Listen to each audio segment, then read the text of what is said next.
Chance to see Karen Armstrong, author of The Spiral Staircase.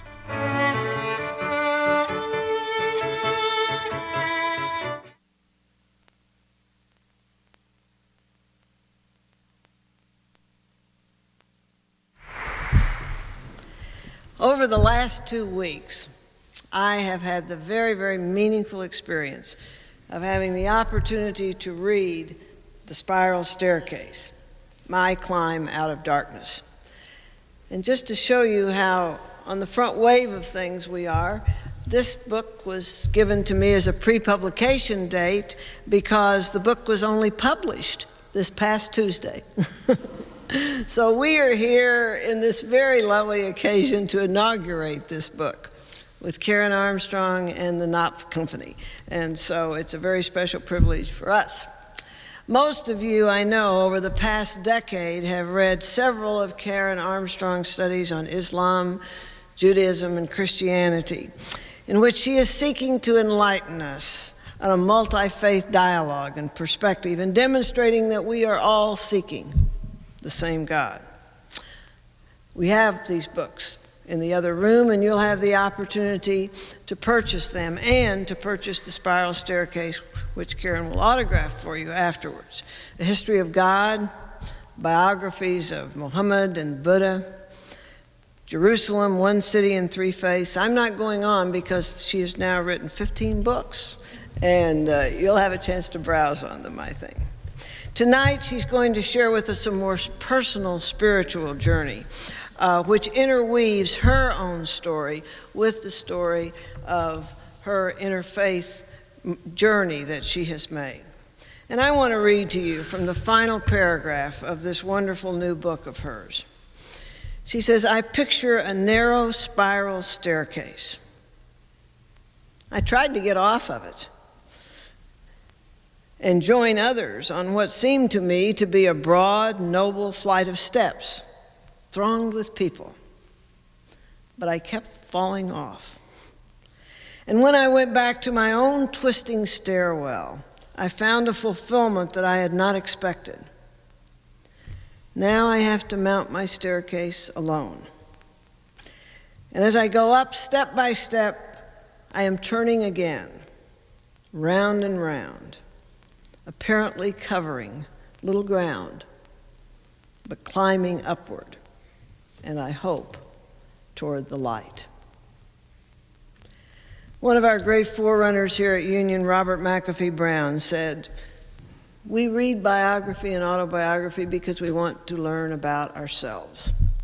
And I hope that many of you have come here tonight because you want to learn from Karen's experience more about your own spiritual journey. So, Karen Armstrong, The Spiral Staircase, My Climb Out of Darkness.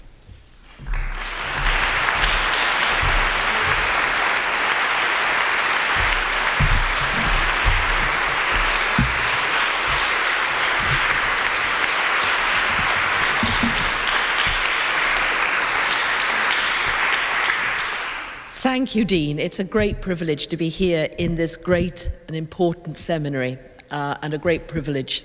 I'm so grateful for this warm welcome. I entered my convent when I was 17 years old, and I was so excited. I really felt that I was going to start a wonderful new spiritual quest, that I was going to find God. I was going to lose myself, or lose all the adolescent confusion and muddle, and become, almost instantly, of course, wise, serene, Buddha-like, inspired and inspiring, perhaps even a saint. Well, that didn't happen. And I left about 7 years later, in 1969, obscurely broken and damaged. And these dark years are where this biography begins. I hadn't found God in this convent, and this was not anybody's fault. I'd been far too young to embark on such a life that demands tremendous maturity. And I was not the right kind of person for that kind of life.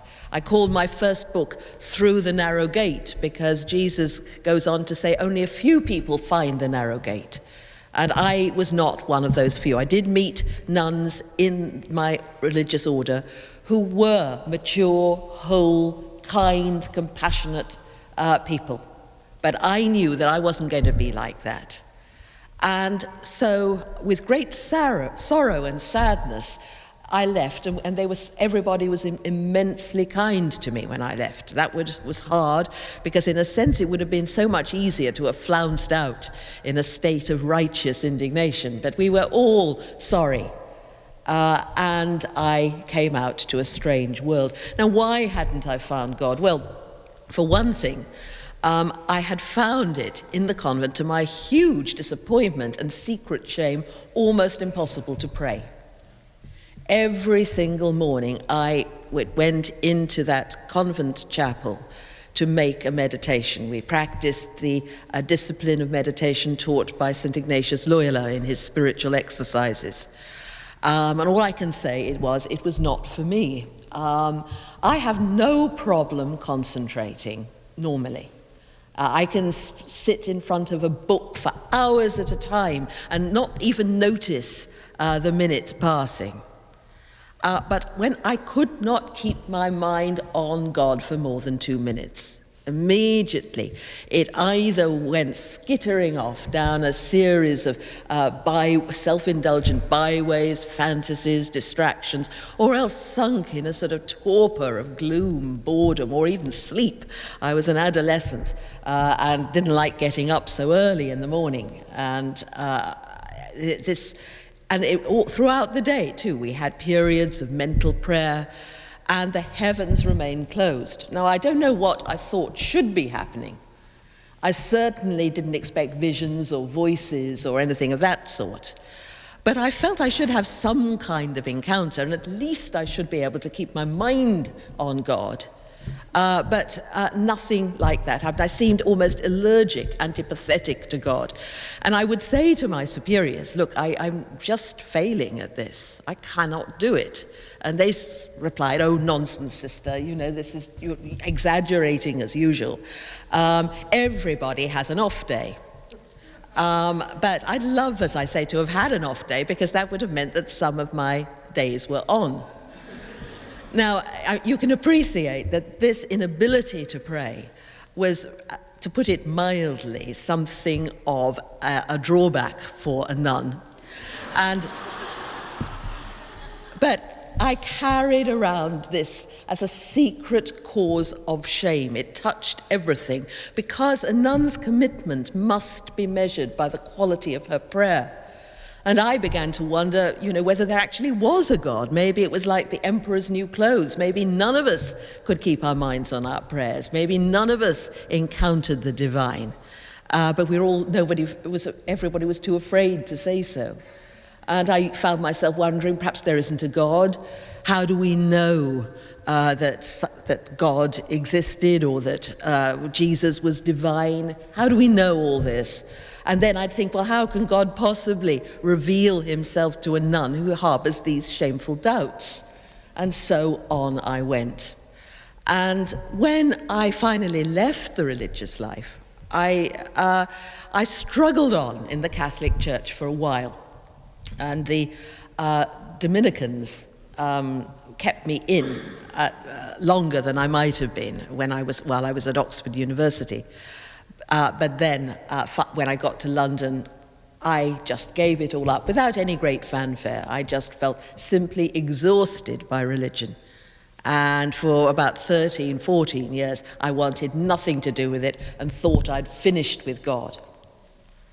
But I'd come out to a very strange world, because I had, my period inside, as it were, coincided almost exactly with the immense social and cultural revolution of the 1960s. And we were completely isolated from any of this. When I came out in 1969, I'd never heard of Vietnam. I'd never heard of President Nixon. They did tell us shortly after I entered about the Cuba Missile Crisis. They felt they should because the world was about to explode in a nuclear war. And they told us to pray, but they forgot to tell us that the crisis was over. So for about 3 weeks more, we scanned the horizon for mushroom clouds, looking and searching for, and eventually one of us plucked up the courage against all the rules to ask what had happened about Cuba. And they said, "Oh, Lord, we forgot to tell you that it's all out."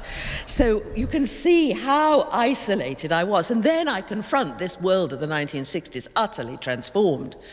Before I entered, young people had been miniature copies of their parents, wearing neat, sedate clothes, polite, submissive, respectful by and large, or at least allowed themselves to be bossed and ordered around. No longer. And the young people girls were wearing skirts up to their thighs, long flowing hair on the men, and above all, they were confident.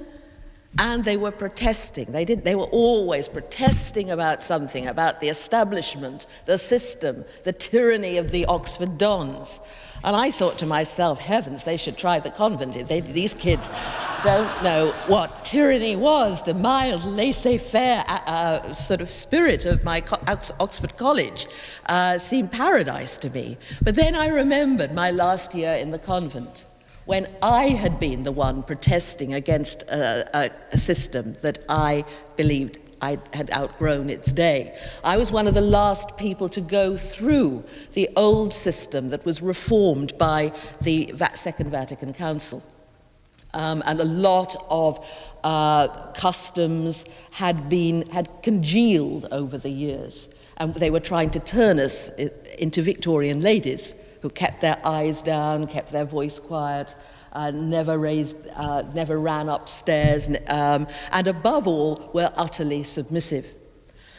And here, I know, here in this great hall of religious learning, I want to stress how important it is to allow young people to be able to think, to express their doubts, and not to tell themselves that black is white and white is black. There was one very revealing moment that happened just a few weeks after I entered, when I just turned 18. And I was being put in for a little ladylike theological diploma specially crafted for nuns, with a lot of the challenging stuff left out, which started with apologetics, the rational grounds for belief. And I was set an essay entitled "Assess the Historical Evidence for the Resurrection."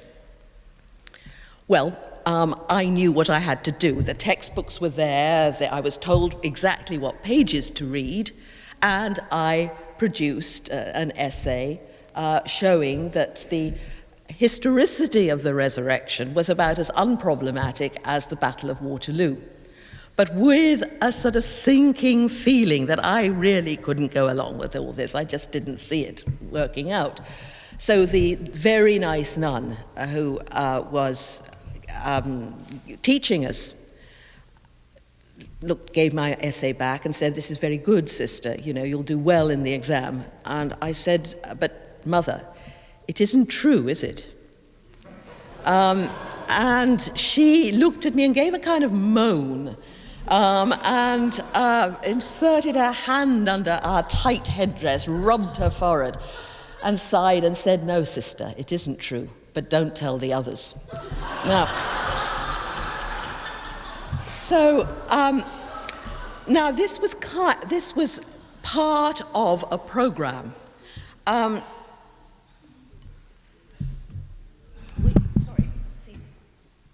We were told that at first we were turning our back on worldly ways and worldly ways of thinking. We had to adopt God's ways of thought, which were very different, and accept our superiors in the place of God. When we spoke to our superiors, we knelt down to remind ourselves that they were God's representatives, not just an ordinary human being. And we were told that at the beginning, we would be in, some of the things we had to do would seem ridiculous to us. But that was because we were still imbued with the world. And as we gained spiritual maturity, we would find sense in all this. Now, I can see a certain value to this. I think it's important to realize, especially when you're young, that you don't know much, and that you've got to learn, and that and to surrender to something. But if you make a habit of pussyfooting around difficult articles of faith and telling yourself that white was black and black was white, you can damage your mind. For one example, I was once told by my postulant mistress to practice machining at a machine that didn't have a needle. And admittedly, this was the result of a misunderstanding. She thought I'd answered her back and said, "There's no needle in that machine." And she said, "You'll sit there and do it." But then, rather like the Cuba crisis, she forgot to tell me that I could stop doing this. And for 2 weeks, I trundled on. And telling myself, this is the point, that this was the best way I could be spending my time. This was God's way. This was God's way. And it may seem ridiculous and pointless to a mere worldly, secular person, but this was not the way that God saw things. Now, I found that once I had left the religious life and was embarking seriously on my study at Oxford, my mind didn't work anymore as it had. It had got out of the healthy habit of reaching fearlessly for the truth. And one day, a tutor sent me an essay saying, just live with this poem for a week and write down your personal reaction to it. And I couldn't do it. I could amass essays that had a whole lot of a sort of patchwork quilt of remarks from various literary critics. But my mind and spirit didn't any longer leap out to meet the poem as it had done before I'd entered the convent. And I couldn't have any ideas of my own. There was a sort of blank where the reaction had been. And it was years before I recovered this. I had, in a sense, damaged my powers of thought. And so it's tremendously important, I think, to be clear when you don't understand, not to make an idol of opinions about the divine, for example, that can only be human, that can only be man-made, and realize that they're only provisional, and that if you can't go along with a particular theory or discipline, as the Buddha said, don't do it. He used to say, even my own teachings, leave them if they don't help you. He used to liken religious doctrine to a raft, telling the story of a traveler who came to a great expanse of water, desperately needed to get across, but there was no bridge, no ferry, so he cobbled together a raft and paddled himself across. But then the Buddha said, what's he supposed to do with the raft now? Is he supposed to say, this raft has saved my life and of been immense historical importance in my life, so clearly I must load it onto my back and lug it around with me for the rest of my days? Or should he simply moor it, let it go, and continue his journey? And the answer is obvious, and the Buddha said, that's how you should take religious teachings, monk. If they don't work for you, don't do it. Wait, listen to your inner self. Now, I had other difficulties. For about 6 or 7 years, I existed in a state of grief. Leaving a convent was not like leaving a teacher's training college. You weren't learning a skill that left your inner self intact. This was a conditioning that was meant to last a lifetime, and it did. And once I'd gone outside into a world that I'd been trained to reject at a profound level, I found I simply didn't know how to live.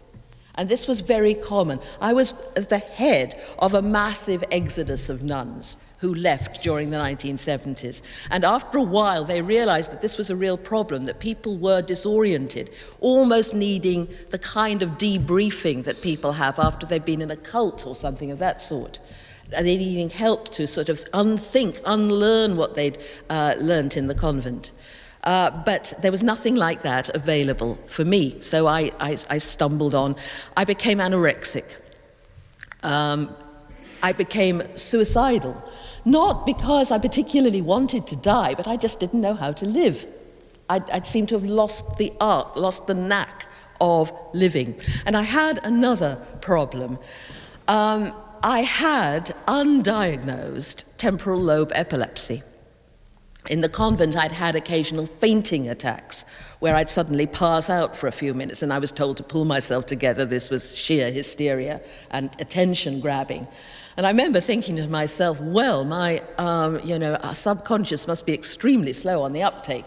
You'd think by now it would have realized that this fainting does not attract the sympathy and concern that I wanted, but only a sort of cold rebuke. But as on I went with the fainting. After I left the religious life, I started experiencing moments of absolute terror, dread.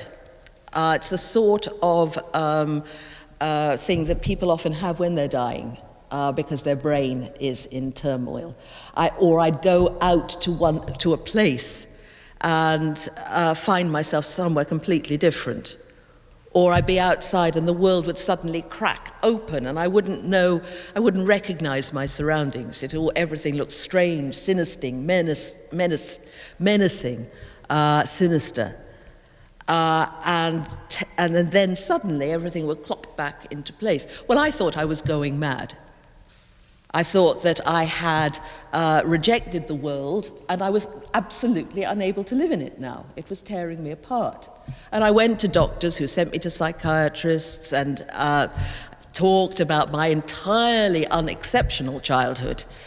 And nothing worked, nothing touched this. Then came a moment, I'd reached really rock bottom. We're talking about 1973, 4 years after leaving the convent, no hope. Eventually, the thing was diagnosed as epilepsy of the temporal lobe. It comes from brain damage that I probably received at birth. There's a lesion on the brain. But that was still not forthcoming. And I thought to myself, I'd really reached the end of the road. I'd tried. I had been reaching out for help. I'd hoped for someone to help me. I mean, in a sense, I wasn't really anorexic, because I know anorexia you don't get over easily. I just started eating again, no problem, because I realized that I wasn't going to get any help from outside, that this treatment wasn't touching what ailed me, and there was going to be no help. So stop hoping to get help. Stay with what you've got. You've got to learn to ride these moments out as though you're on a roller coaster. You can't get off, but you know ultimately this horrible ride will come to an end. Just go with it. It was kind of a moment of surrender. And then I went to a lecture by Professor Dame Helen Gardner, Merton Professor of English Literature at Oxford. And she was lecturing on T.S. Eliot at the poem Ash Wednesday, and read aloud to us the first poem of Ash Wednesday, which is, as it were, the spine of my book, and has been of immense importance to me on my journey. It begins, if I can remember it, because I do not hope to turn again, because I do not hope. Because I do not hope to turn again, desiring this man's gift and that man's scope. I no longer strive towards these things. Why should the aged eagle stretch its wings? Why should I mourn the vanished power of the usual rain? And I instantly started to sit up, almost the hairs on the back of my head raised, and I felt myself for the first time in years rising spontaneously to meet the poem, feeling it going right the way through to my very being. because it seemed to express my own moment. I had decided I didn't hope anymore. But the important thing was not that I'd just given up hope, was what Eliot says halfway through. He says, I renounce the blessed face. I renounce the voice. And I'd given up God by this time, who seemed entirely uninterested in me. I renounce the blessed face. I renounce the voice. And because I do not hope to turn again, consequently I rejoice, having to construct something upon which to rejoice. And the awkwardness of the syntax there, the awkwardness of the phrasing, reminds you of that this is an awkward, difficult thing you're going to do. But now my project was that, okay, I had been dealt this bad card. I seem to be losing my mind. This was a bummer.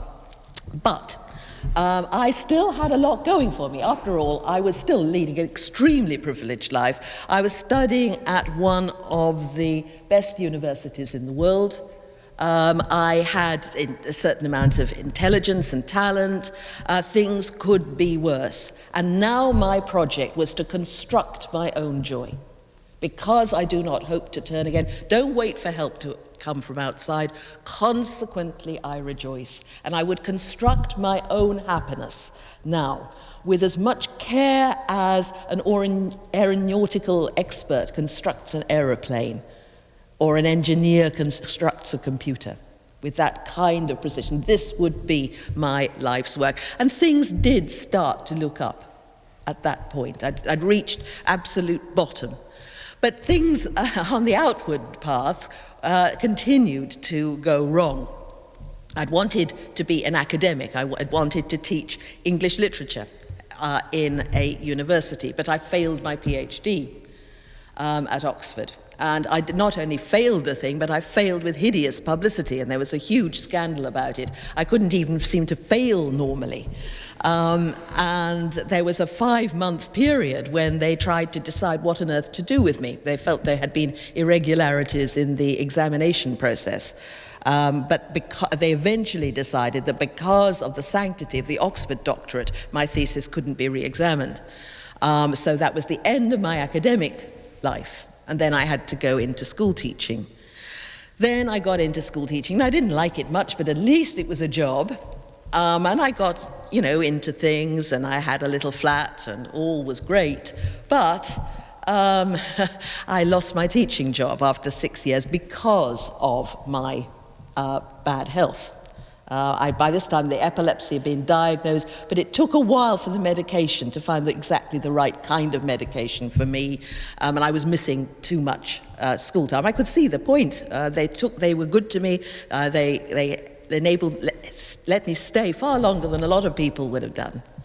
So I left teaching. And what on earth was I going to do now? I had written my first book, Through the Narrow Gate, by this time. And then, because someone saw me on TV, in the new television channel, Channel 4, which was just opening up, we're talking about 1982, 83, I got invited into television. So I took up for a few years a television career. And I said this to Bill Moyers a few days ago, and he said, "Oh, we take anybody." So I started in TV, and because this is London, you have to understand, secular, sceptical London. The commissioning editor for religion at Channel 4 loathed religion and wanted to subject it to exactly the same kind of critical scrutiny as any other discipline. One of his programs was going to be called Jesus the Evidence, which was going to start by actually blowing up a life-size statue of Jesus at the beginning of the program. "Blast it to smithereens, darling," he said. That'll show the bastards. And he kept on saying, "Darling, these people are all bonkers. They're all mad, darling, believing this rubbish." So I was delighted to go along with this because I'd had enough of religion myself, and I was invited to do a 6-part documentary series on St. Paul. And I thought to myself, right, this is my chance to nail St. Paul. whom I'd always regarded as responsible for much of the ills of Christianity. And I fell into the mine of New Testament scholarship. And you have to understand that I virtually knew nothing. I'd done this little baby diploma in the convent, and it had been a useful introduction. But all my studies had been in English literature since this time. So I was learning on the job. But television is a superficial medium, and I had a wonderful advisor to help me, Michael Golder, and he's a fine New Testament scholar, and he was very tough with me. And I'm so grateful to him, because he taught me the importance and rewarding nature of accuracy in theological discussion.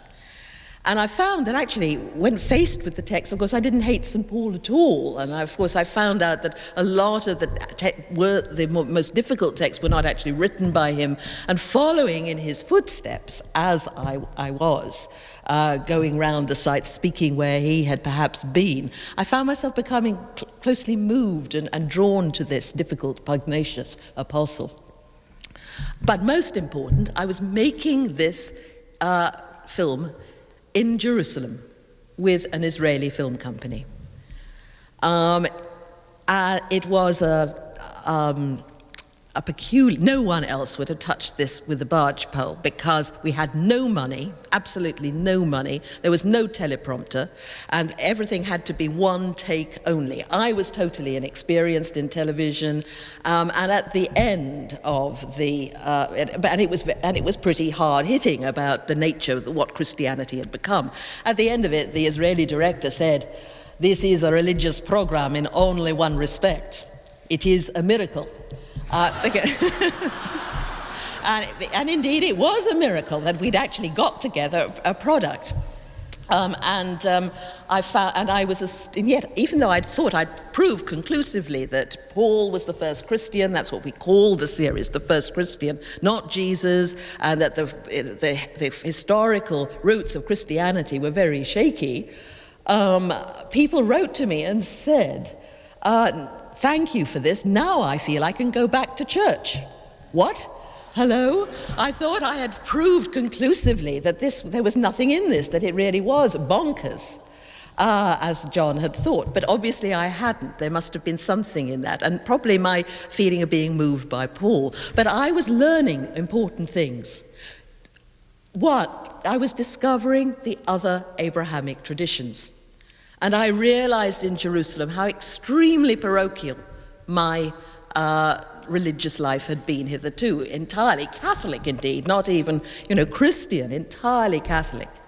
And I realized I'd never thought of Judaism as anything except as a kind of prelude to Christianity. And I'd never thought about Islam at all.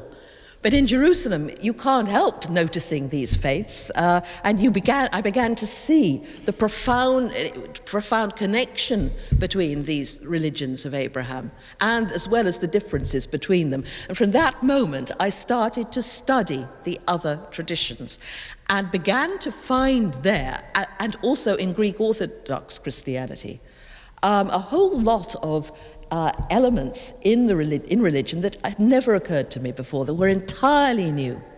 So it was the study of these other faiths which actually brought me back to a better understanding of what my own faith had been trying to do at its best. But it was a long and slow process. One of the things I learned in Judaism was that early on I had the very good fortune to have a conversation with Chaim Maccabee, who teaches at the Leo Beck College, where I would later become a part-time teacher. And he told me the story of Rabbi Hillel, the elder contemporary of Jesus, who was approached by a group of pagans who promised him that they would convert to Judaism if he could sum up the whole of the Torah while he stood on one leg. And Hillel stood on one leg and said, "Do not do unto others as you would not have done unto you. That is the Torah. The rest is commentary. Go and learn it." And I said, well, that's all very nice, but how could he say this was the essence of Judaism? What were these pagans supposed to believe? And Chaim said to me, easy to see you were brought up Christian. He said, in Judaism, nobody can tell us what to do. There isn't orthodoxy. Theology is poetry, an attempt to express the inexpressible. Religion is about doing things that change you. It's not about believing creeds. Now, that was an entirely new idea for me. I'd struggled for years with doctrines and believing things and struggles to believe, and now, and it was something I couldn't quite take in at first, but I became convinced over the years as my studies continued that Hillel was right. That sounds very arrogant of me, but Hillel expressed it beautifully. Confucius had uttered a version of the Golden Rule himself 500 years before. The Buddha had taught it. Jesus taught a version of the Golden Rule. This is the essence of religion. I'll come to that in a minute. In Islam, I love the pluralism of the Quran and of some of the early Sufis. I love the fact that Sufis would cry aloud in ecstasy, that when they glimpsed the divine, they were neither Jews, Christians, Muslims. They were at home equally in a synagogue, a mosque, a temple, or a church. Because when human beings glimpse what we call God, then these man-made distinctions fade away and become unimportant. Now, all this, again, was new to me, entirely new. And so things were beginning to move, but I was still very skeptical, and my early books show that skepticism. And working in television, there's no time for these truths to sink in. It's all very much quick fire, hand to mouth, and above all, to be clever. I was up there in front of the camera, and an entertaining, clever guide, sniping at this, debunking that, with being cheered on by the crew and production team. But then I lost my television career, which went down the drain. Yet another failure. I was even ejected from TV. But there was a kind of scandal, not any of my doing, but the film I've been making on the Crusades finished up in a lawyer's office pending inquiries for fraud. So, and I was tarred by this scandal. So there I was, in my funny little house, which was all I could afford because this television didn't bring in much money, in a remote part of London. And one day, as I was toiling up the street, an idea seemed to come to me out of the blue. And if I were religious in a conventional way, I would say it might have been a moment of inspiration. I thought to myself, well, I've got to have a new project. I've got to write something. Though it seemed very doubtful that I'd be able to make a living out of writing alone. But the study of the Crusades has been extremely depressing, all this hatred and hostility between the three Abrahamic religions. Why not write about something that unites them? Why not explore something that they've got in common? What about God? And I decided then I'd write my book, A History of God. And I expected this book to follow the somewhat skeptical debunking cast of its predecessors. I expected that I would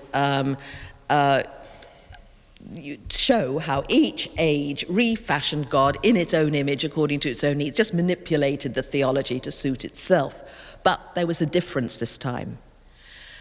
And it's a complex process, but so I'll just highlight two important ingredients. Number one is that I was living in silence.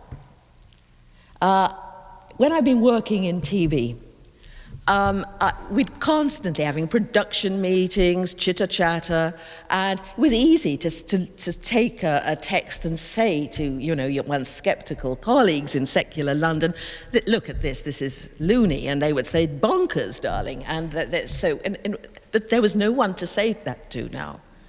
I was alone. And sometimes working alone like this in my remote little house, days would go by sometimes when I'd speak only to passing tradesmen or people in shops. And at first I very much resented this. I was full of anger and rage that these wretched people had landed me in this limbo and messed up my TV career, and that I was now out on a limb. I felt I was completely out on a limb there.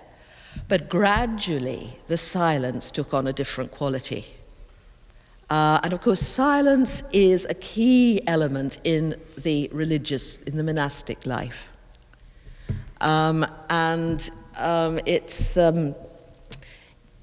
We practiced silence in the convent, of course, but it had often been full of anxiety.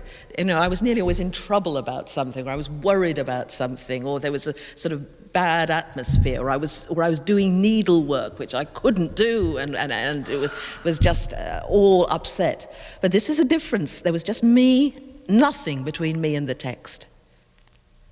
And theology, I remembered what Hayam said, theology is a kind of poetry.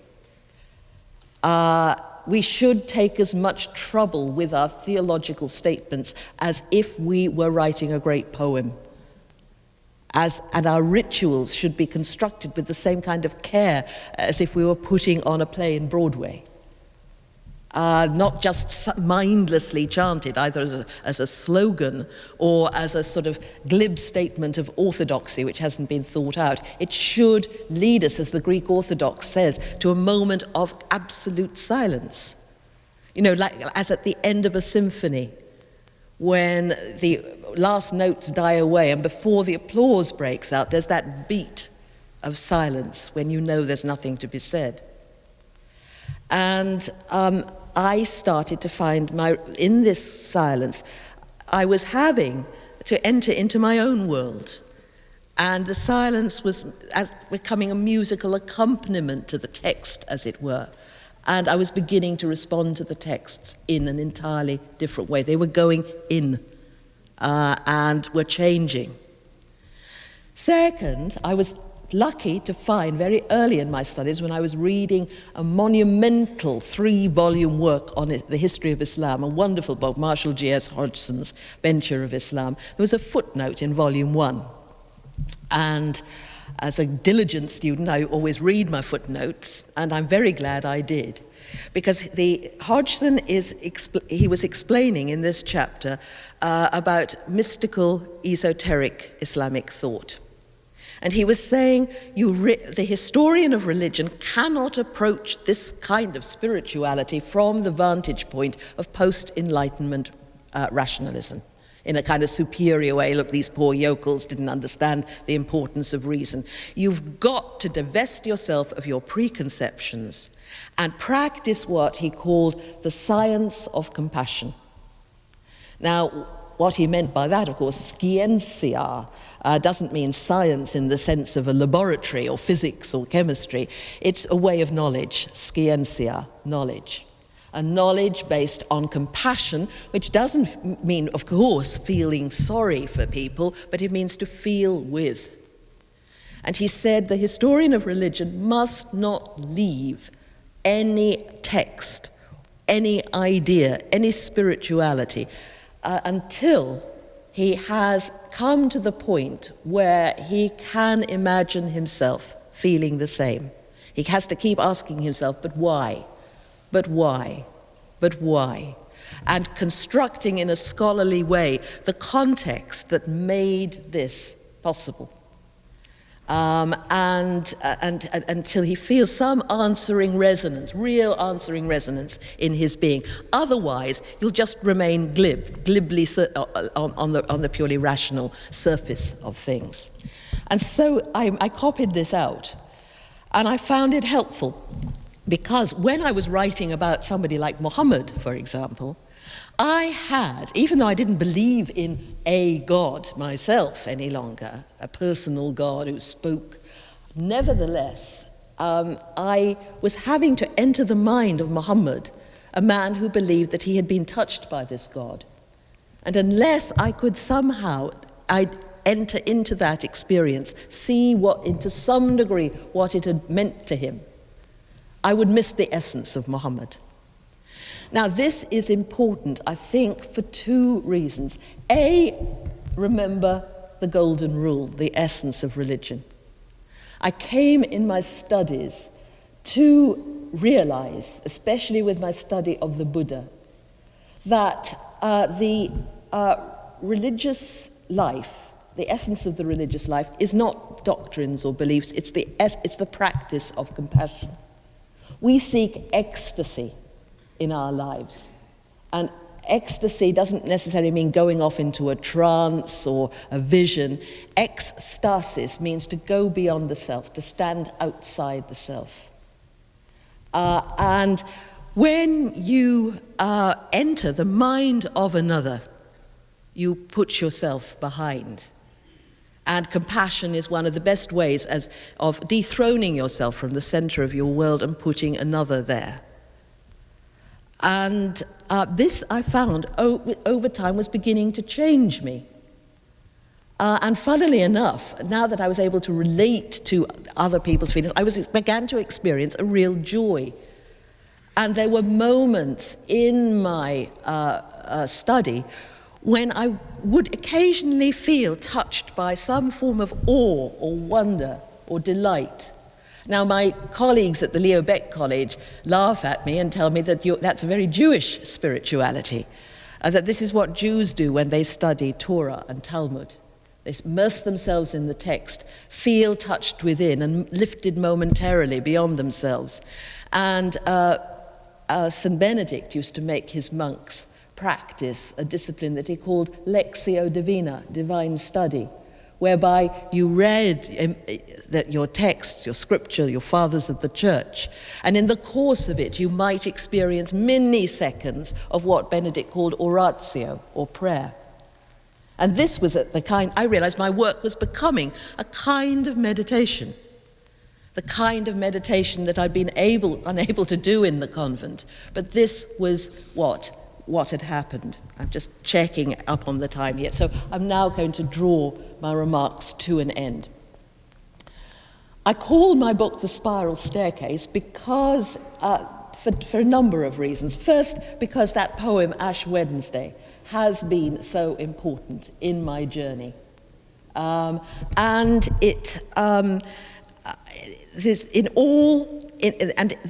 depicts in some of its poems the poet climbing a spiral staircase. And even the verse twists around upon itself like a spiral staircase, repeating the same phrases, apparently going round in circles, apparently making little progress, but nevertheless advancing steadily from one insight to another. And in most mythological systems, a staircase, like a ladder, is often a symbol of a change of consciousness.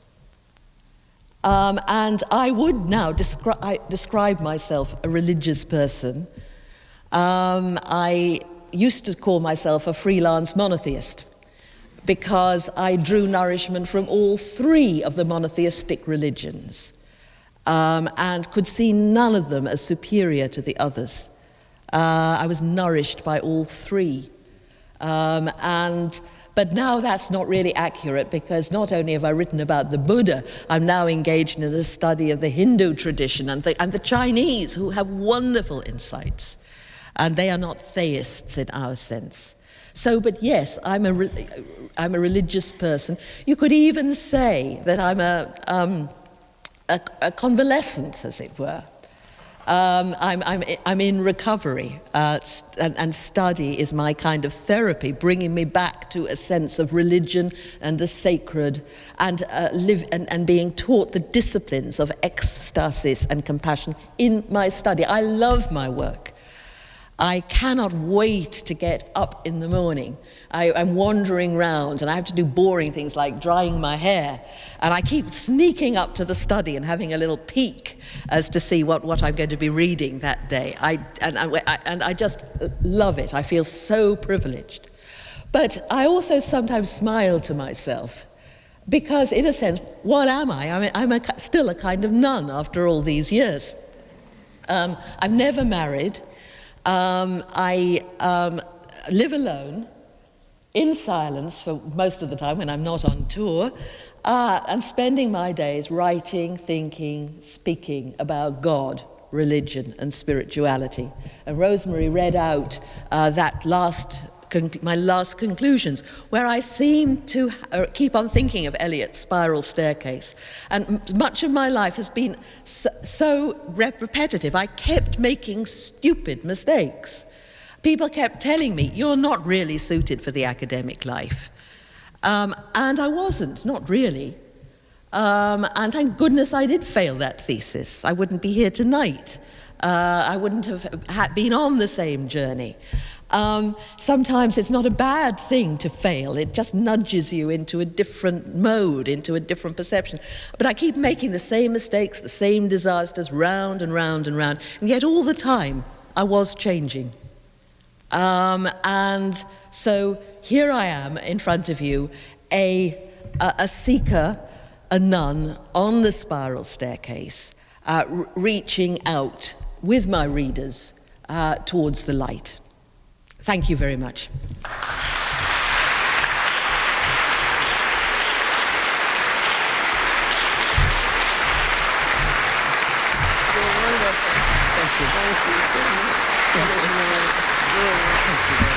you so much.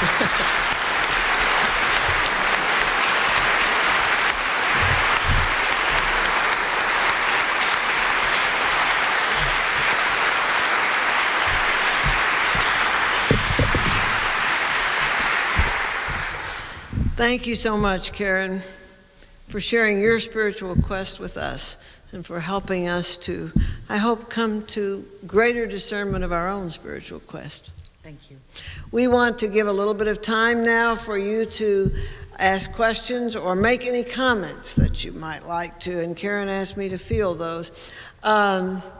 We have this problem in this room about hearing, and so we do need to ask you, if you have a question, to please come forward and speak from this microphone here in the middle, or certainly you're welcome to come here too. But please come to a microphone and ask your question or make your comment, and we'll take a little while to let Karen respond directly to you. So don't be bashful now. Thank you. You just mentioned in your concluding statement that you're going towards the light. Could you comment on what that light is? I certainly can't define it, because one of the things I've learned is that what is holy and what is sacred is indefinable. That was one of the things I learned when I was researching my book about God. That all the great traditions insist that you cannot define God or say exactly what it is. I'm not so concerned about the end. I'm not concerned about, what happens at the end when I get to the top of the spiral staircase. I get glimpses of this light in my study, or when I glimpse the holiness of the world. There was one, but I believe this world is what we have. But what we've got to do is learn to see the holiness that is there and that is in every one of us and is in our environment. There's a wonderful passage in the Upanishads whereby a young man who comes back from his training as a Brahmin, full of himself, and his father wants to teach him a lesson about Brahman, God, what we call the ultimate reality, or God. And he fills a beaker full with a lump of salt, and in the morning the salt has dissolved. And he sips it, the son, and finds that salt has pervaded the beaker, even though he can't see it. And he says, this is Brahman. You can't see it, but it's there, and it's in you, Svetaketu. It's a very important moment. And our job is to learn to look for the light of holiness in the unpromising surroundings that we have. And I think you can only do that by the discipline of compassion, leaving yourself aside and opening yourself to the other. The Hindus have a practice of bowing when they encounter one another, because they're encountering worshipping the divinity that they're meeting in that other human being. And I think I'll finish, just quickly. The light, I don't see it as God saying hi, at the end. It's not.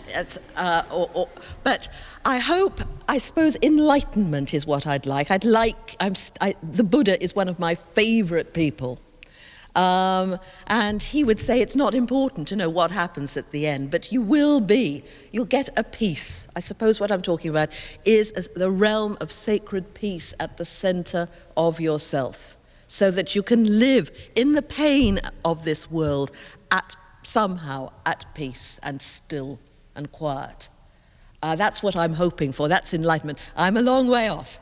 I get glimpses of that. I get glimpses of it in other people, and in the wonderful writings that I'm studying.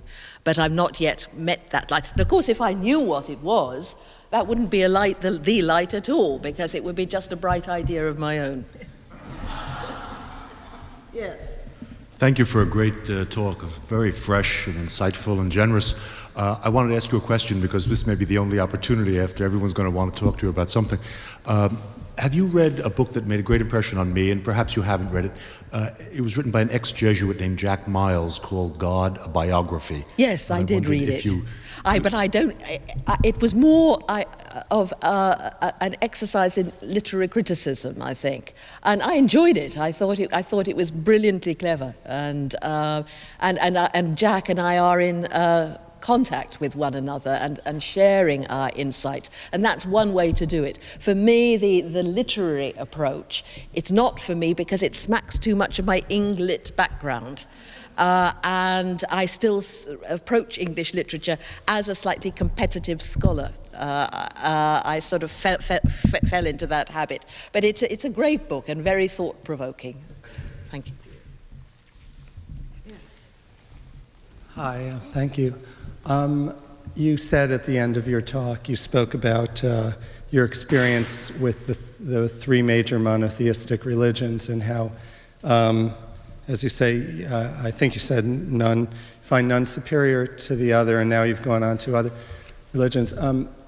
I just finished a film called Hiding and Seeking, which is about an Orthodox Jewish man who is troubled by his sons, who are very religious, deeply Orthodox Jews studying in Jerusalem, and their inability to see the broader world. And the father says what you say, but at the same time struggles with that dilemma that it seems as if we live in a world where many people who are deeply religious appreciate their own religion very much, but don't find the wisdom you do in other religions. And I'm just wondering if you think it's possible for religious people to reconcile other traditions as deeply as you have.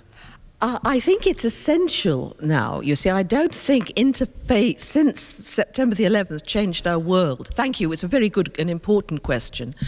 Since September the 11th changed our world, I think this kind of appreciation and learning isn't just a luxury or a nice thing to do. It's essential for our survival.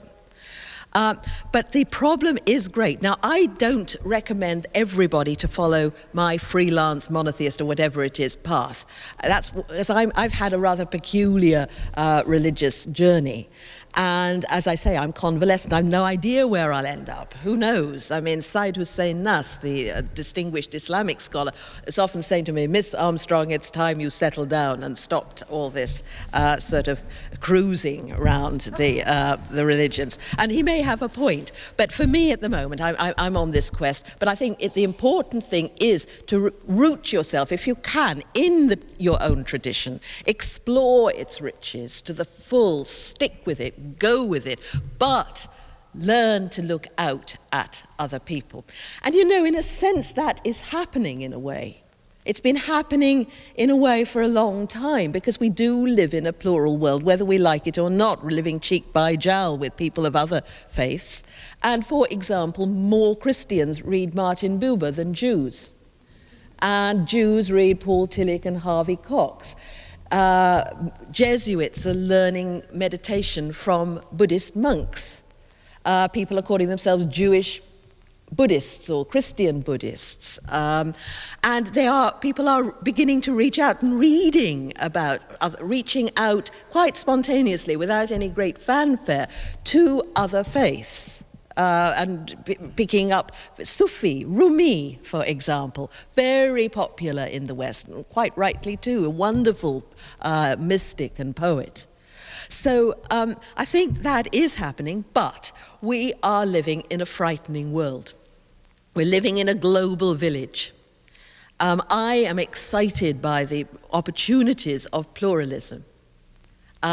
The discovery in the 20th century of the faith that lies at the root of the other traditions has revolutionized our worldview, so we can never look at either our own faith or other people's faith in the same way again. And I find that thrilling. And you've seen, for me, the study of other religions redeemed me religiously. It, as it were, saved me.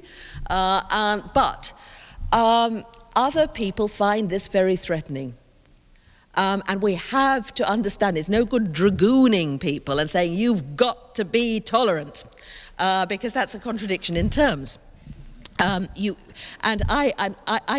like those of us who are inclined to the plural, larger view, to drop the word toleration, which I find awfully grudging, really, as though we're putting up with people, and go for appreciation.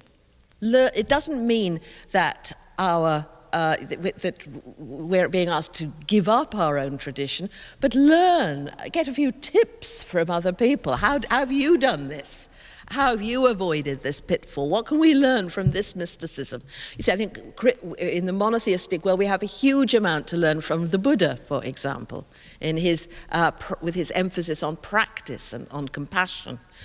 So I would commend this pluralistic study. It is happening, but other people are frightened and are retreating into denominational ghettos where they're erecting new barricades against the other. It's about identity.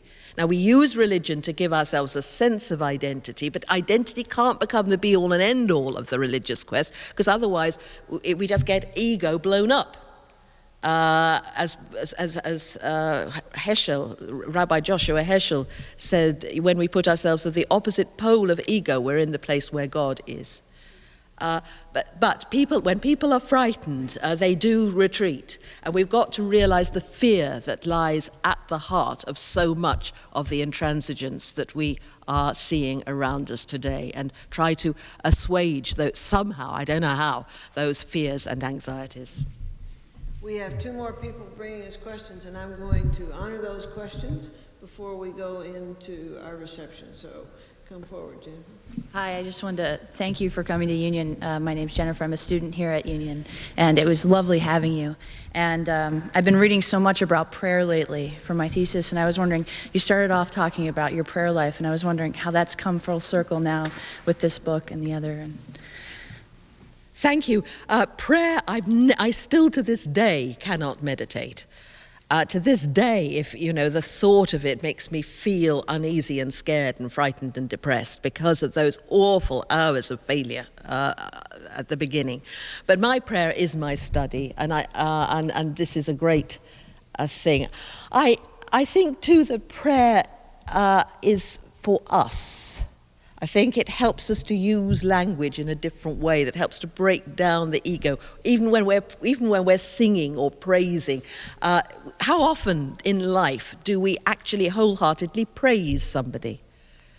Because we're so concerned with ego and survival that we'll say things like, "Oh, tremendous!" Of course, and you say, "Well, and of course," and then we make a little drawback, as people used to say to me, often do say to me, things like, "Congratulations on your fabulous reviews. You put on weight recently," or something, just to sort of prick that bubble. or else there's, or apology. How often do we say, I am sorry? Because our egos don't let us. We say, I'm really sorry about that. But on the other hand, you did say X, Y, and Z, or, it's partly your fault too. And prayer teaches us a different way of using language that leaves that frightened ego protection behind, so that we praise without reserve, express our sorrow without reserve, express our thanks without reserve. And that can teach us to lay a new way of thinking and to lay aside the clamorous little ego that always wants to defend and inflate itself. And that ego keeps us from the divine. Jill. Thank you very much for being here. I'm sure you are aware that both of the Professor Ulanoffs are and was psychiatry and religion professors. I wonder if, in all of your journeys and thinking back on, you were obviously a very religious young woman. Some of your expectations might have been unrealistic, but have you found, looking back over all of this, any religious meaning, like a sense of the transcendent guiding these struggles, and even the sense of madness? Do I have a sense of transcendence guiding these? Yeah, or in it somehow. Yes, I think I've found a sense of transcendence. I wouldn't say guiding it. That's not my way. But I think if you think of the way people have expressed the religious impulse across the board in the world religions, some experience the divine as revelation, as guidance, as something coming from outside. And that's revelation. That's the chief monotheistic mode, if you like, where it's an encounter with something outside ourselves. And a lot of people feel that, and that's absolutely A-OK valid. Other people, like the Buddhists, say it's something you elicit within yourself, that you elicit within yourself by means of your own practice, above all, not thought, or by disciplines such as yoga, etc. So I'm more of that persuasion, I think. That's not mean that I am right and other people are wrong, because no one has the last word on God. The test is that if it leads you to practice compassion. So I have glimpsed a little transcendence, and I'm learning slowly. But my view is to look for the transcendent in other people. I think if we'd practiced the golden rule day by day, hour by hour, moment by moment, we'd endlessly transcend ourselves. We would endlessly look into our pain, find out what troubles us, refuse to inflict that pain on anybody else. And in that moment, you've gone beyond yourself. And that's my way. And I've got glimpses of that's the way human beings are supposed to be. Other people will experience this differently. Other people will experience guidance. Psychiatry has been difficult for me, largely because of these, I won't call them dumbos exactly, but these psychiatrists who saw me for 3 or 4 years without diagnosing my epilepsy, which apparently is a textbook case, and they're all doctors, and they did leave me floundering in there for a while. But I do think, however, and so it's rather kind of ruined for me, and a lot of my friends are psychotherapists, so I'm willing to keep an open mind on all this.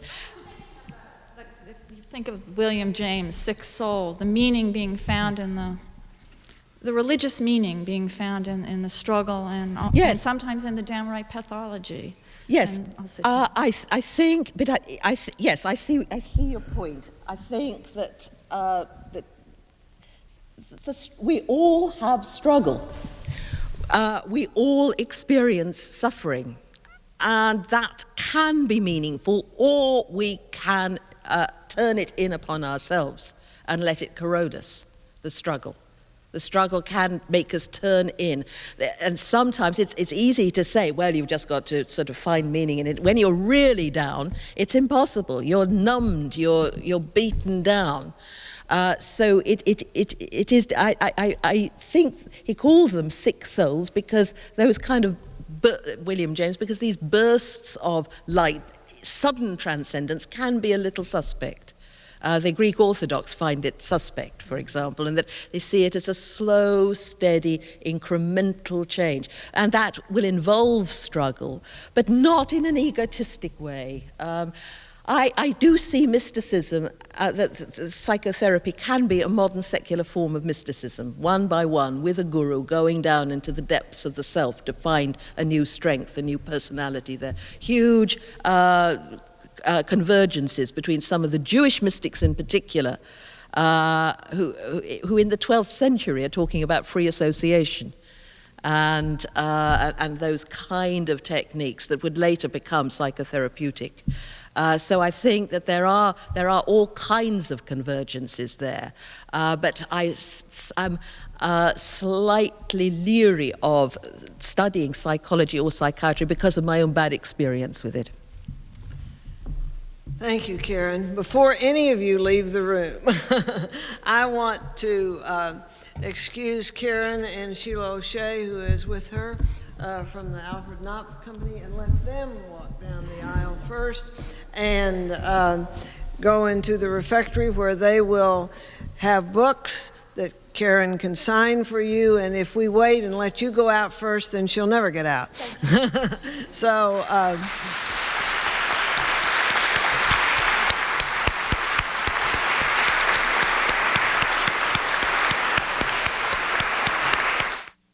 Karen Armstrong is author of Through the Narrow Gate, Islam, and the History of God. Her latest, The Spiral Staircase, is published by Knopf, an imprint of Random House. Visit randomhouse.com/Knopf for more information. Next week on Public Lives, Catherine Clinton's biography of abolitionist Harriet Tubman. You can find out more about the authors and books featured